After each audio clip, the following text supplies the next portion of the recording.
Hello everyone, સ્વાગત છે આપ સૌનું મારી યુટ્યુબ ચેનલમાં. હવે આજથી આપણે જુનિયર નિરીક્ષક માટે ફ્રી લેક્ચર સિરીઝ સ્ટાર્ટ કરવા જઈ રહ્યા છે. આપણે સ્ટાર્ટ કરી હતી ભૂતકાળમાં, કેટલાક કારણોસર આપણે એને સ્ટોપ કરી હતી. હવે આપણે સ્ટાર્ટ કરવા જઈ રહ્યા છે. વાત કરીશું આપણે સબ્જેક્ટની, જેનું નામ છે ફિઝિક્સ. ફિઝિક્સમાં ટોપિક ઓલરેડી આપેલા છે, સિલેબસ આપેલો છે. સિલેબસમાં અમુક ટોપિક જે છે એ ઇલેક્ટ્રિકલને લગતા છે. મતલબ કે જેમ કે તમે જોઈ શકો છો, ઇલેક્ટ્રિક ફિલ્ડ છે, મેગ્નેટિક ફિલ્ડ છે. અહીંયા electric field, magnetic field, magnetic field છે, ઇન્ડ્યુસ ઈએમએફ છે, એમએમએફ છે. તો આ બધા જે ટોપિક છે તમે એ જોઈ શકો છો. આ બધા ટોપિક કોમન ટોપિક છે, એટલે કે આ ટોપિક કરવાની આમાં કોઈ જરૂર નથી. આ ઓલરેડી ઇલેક્ટ્રિકલમાં કવર થઈ જશે. આપણે વાત કરીશું ફિઝિક્સમાં. ફિઝિક્સનું જે વેટેજ છે એ 30 માર્ક્સનું છે.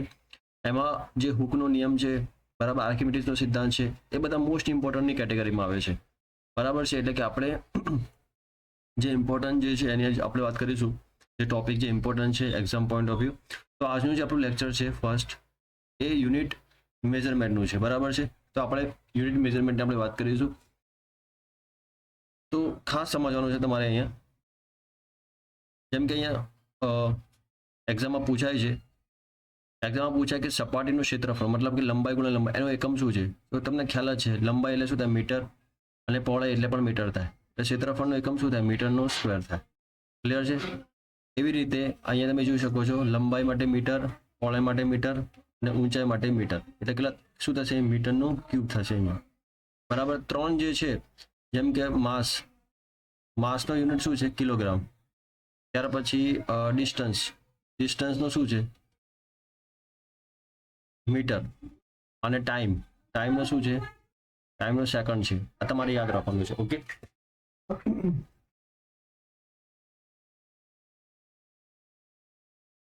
હવે આપણે વાત કરીએ સ્ટુડન્ટ્સ આગળ, જેમ કે વાત કરીએ આપણે કે ઘનતા છે. ઘનતા એટલે શું થશે? દ્રવ્યમાન. દ્રવ્યમાન એટલે દળ થશે. દળનું શું થશે? કિલોગ્રામ થશે. દળનો કિલોગ્રામ થશે. અને ઘનફળ એટલે મીટર ક્યુબ થશે. એટલે એક્ઝામમાં પૂછાય ઘનતાનો એકમ શું થાય? તો કિલોગ્રામ પર મીટર ક્યુબ થાય. બરાબર છે. ત્યાર પછી વાત કરીએ અંતર, ઝડપ, બરાબર, અંતર ભાગ્યા સમય. અંતર એટલે મીટર પર સેકન્ડ. ક્લિયર છે? વેગ એટલે શું થશે? સ્થળાંતર ભાગ્યા સમય એટલે મીટર પર સેકન્ડ થશે. ત્યાર પછી પ્રવેગ તમે જોશો વેગમાનમાં ફેરફાર, એટલે કે પ્રવેગનું સૂત્ર શું છે? પ્રવેગ બરાબર વેગ ભાગ્યા સમય. આ સમય, આ સૂત્ર છે. ક્લિયર છે? વેગનું સૂત્ર એકમ શું છે? મીટર પ્રતિ સેકન્ડ.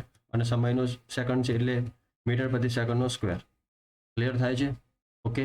તો દ્રવ્યમાન એટલે શું થશે? કિલોગ્રામ. પ્રવેગ એટલે શું થશે? મીટર પર સેકન્ડ સ્ક્વેર. ક્લિયર? નેક્સ્ટ વાત કરીએ આપણે. તો જો વેગમાન આપેલું છે, વેગમાન દ્રવ્યમાન ગુણ્યા વેગ. દ્રવ્યમાન એટલે શું થશે? કિલોગ્રામ. અને વેગ તેમ જ થશે. ત્યાર પછી કાર્યનું સૂત્ર છે બળ ગુણ્યા અંતર. બળ એટલે શું થાય? બળનું સૂત્ર જો તમે જોઈ શકો છો, આ બળનું સૂત્ર છે. આ બળનું સૂત્ર તમે અહીં મૂકી દો, કિલોગ્રામ મીટર પર સેકન્ડ સ્ક્વેર. અને અંતર એટલે મીટર. એટલે શું થશે? કિલોગ્રામ મીટરનો સ્ક્વેર અને અપોન સેકન્ડનો સ્ક્વેર. ક્લિયર થાય છે? સિમિલર અહીંયા જુઓ, કાર્ય અને શક્તિ આ બંને સેમ છે. અહીંયા ક્લિયર થાય છે? દબાણ એટલે શું થાય? બળ. હવે બળનું શું થાય? બળ એટલે દ્રવ્યમાન ગુણ્યા પ્રવેગ. આપણે અહીંયા જોયું એ બંને ભાગ્યા ક્ષેત્રફળ કરીશું.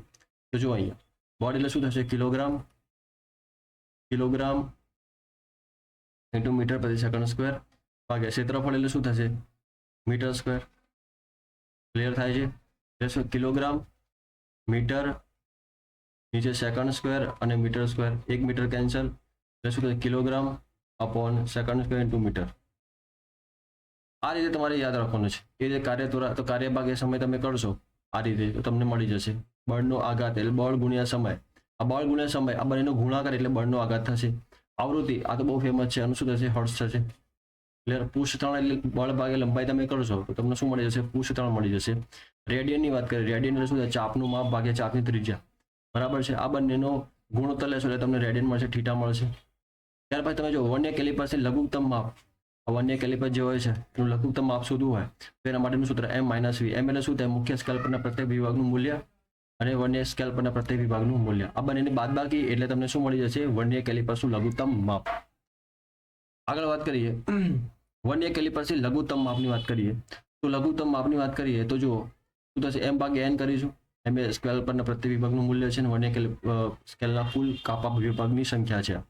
તો આ બંને તમે ગુણોત્તર લેશો તમને એલસી મળે છે વર્નિયર કેલિપર્સની લઘુત્તમ માપ. ત્યાર પછી માઇક્રોમીટર સ્ક્રૂ ગેજની લઘુત્તમ માપની વાત કરી છે. બરાબર, આ પૂછાય એવું છે, ક્લિયર છે, તમારે યાદ રાખવાનું છે. વર્નિયર કેલિપર્સના અવલોકન માટેનું સૂત્ર R બરાબર A plus B plus C. ત્રણનો સરવાળો કરશો તો તમને શું મળશે? R મળશે. R શું છે? પદાર્થની લંબાઈનું માપ છે. માપપટ્ટી પરનું માપ, વર્નિયર માપપટ્ટીનું માપ અને વર્નિયર સુધારાનો ત્રુટિ છે. માઇક્રોમીટરની વાત કરીએ તો માઇક્રોમીટરમાં સ્ક્રૂના અવલોકનનું સૂત્ર R બરાબર A પ્લસ B. જો A શું છે તો માપપટ્ટીનું પરનું માપ છે, યાદ રાખજો. અને B શું છે? વર્નિયર માપપટ્ટીનું માપ છે. R શું છે? પદાર્થની લંબાઈનું માપ છે. એરે મુખ્ય માપપટ્ટીનું માપ અને વર્તુળાકાર માપક્રમનું માપ. ત્યાર પછી જો નિરપેક્ષ ત્રુટિની વાત કરી છે તો DR1 એટલે માપનની નિરપેક્ષ ત્રુટિ, RM એટલે શું છે? અવલોકનની સરેરાશ ત્રુટિ અને R1 એટલે પ્રથમ અવલોકનની કિંમત. આ બંનેની બાદબાકી એટલે તમને શું મળશે? અવલોકનની નિરપેક્ષ ત્રુટિ મળશે. ત્યાર પછી આપણે વાત કરીશું RM ની વાત કરીશું. RM એટલે શું થાય કે જ્યારે અવલોકનની સરેરાશ કિંમત શોધવી હોય તો R1 plus R2 plus R3 RN કરશો, ડિવાઈડ બાય N કરશો તો તમને મળી જશે અવલોકનની સરેરાશ કિંમત. ક્લિયર થાય છે? તો આપણે નેક્સ્ટ લેક્ચરમાં બીજા કેટલાક ઇમ્પોર્ટન્ટ યુનિટ્સ જોઈશું જે એક્ઝામ પોઈન્ટ ખૂબ જ ઇમ્પોર્ટન્ટ હશે. ઓકે, તો મળીએ નેક્સ્ટ લેક્ચરમાં. Thank you for watching this video.